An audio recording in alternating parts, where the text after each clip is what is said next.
మంచి భార్య, బంగారం లాంటి ఇద్దరు పిల్లలు, ఎంతో ఆనందంగా సాగాల్సిన జీవితం. కానీ ఏం చేస్తాం, కష్టపడి కుటుంబాన్ని బాగా చూసుకోవాల్సిన ఆ పెద్ద దారి తప్పాడు. బెట్టింగ్కు అలవాటు పడి అప్పుల పాలయ్యాడు. ఇదేంటి అని అడిగిన పాపానికి భార్యను చంపేశాడు. అభం శుభం తెలియని కన్న కూతుర్ని కూడా వదల్లేదు ఆ దయలేని దుర్మార్గుడు. పెద్ద కుమార్తె సాన్విత ఆ క్షణానికి అక్కడ లేకపోవడంతో ఆ ఉన్మాది నుంచి తప్పించుకుంది. ఇది జరిగి 3 రోజులైంది. ఈలోపే అతడు ఆత్మహత్య చేసుకున్నాడు. చనిపోయే ముందు అతడు శరీరంపై పెన్నుతో రాసుకున్న మాటలు ఆలోచింపజేస్తున్నాయి. అతడిలోని తప్పు చేశాననే పశ్చాత్తాపాన్ని బయటపెట్టాయి. గజం కేవలం 23,000 రూపాయలతో 165 గజాల భూమి కేవలం 38 లక్షలు మాత్రమే. అనంతపురం జిల్లా యాకిడి మండలంలోని చౌడేశ్వరి కాలనీలో రామకృష్ణ, చంద్రవతి దంపతులు. వీరికి 2 పిల్లలు. రామకృష్ణ క్రికెట్ బెట్టింగ్లకు పాల్పడుతూ తీవ్రంగా అప్పుల పాలయ్యాడు. దీంతో కుటుంబాన్ని పట్టించుకోవడం లేదంటూ రామకృష్ణను భార్య చంద్రవతి నిలదీసింది. ఈ విషయంపైనే గురువారం రాత్రి భార్య భర్తల మధ్య ఘర్షణ జరిగింది. మనస్తాపానికి గురైన రామకృష్ణ శుక్రవారం సాయంత్రం భార్య చంద్రవతి నిద్రలో ఉండగా ఊపిరి ఆడకుండా చేసి హత్య చేశాడు. అనంతరం తల్లి పక్కనే ఉన్న చిన్న కుమార్తె చైత్రికపై బియ్యం మూట వేయడంతో చిన్నారి అక్కడికక్కడే మృతి చెందింది.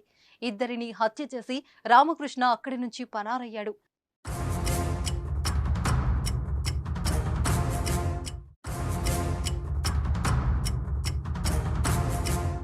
ఈ విషయం ఫిబ్రవరి 9న వెలుగులోకి వచ్చింది. దీంతో నిందితుడి కోసం పోలీసులు విస్తృతంగా గాలించారు. ఈ క్రమంలో శనివారం రోజున తాడిపత్రి మండలం పెద్ద పొలమడ రైల్వే ట్రాక్ దగ్గర ట్రైన్ కింద పడి సూసైడ్ చేసుకున్నాడు. పోలీసులు రామకృష్ణ శరీరాన్ని పరిశీలించగా కొన్ని రాతలు కనిపించాయి. అత్త, నీ కుమార్తెను కాపాడుకోలేకపోయాను. నా పెద్ద కుమార్తె సాన్వితను బాగా చూసుకో ప్లీజ్. సాన్విత నిన్ను ఒంటరిని చేసి వెళ్లిపోతున్నా అని రాసుకొచ్చాడు.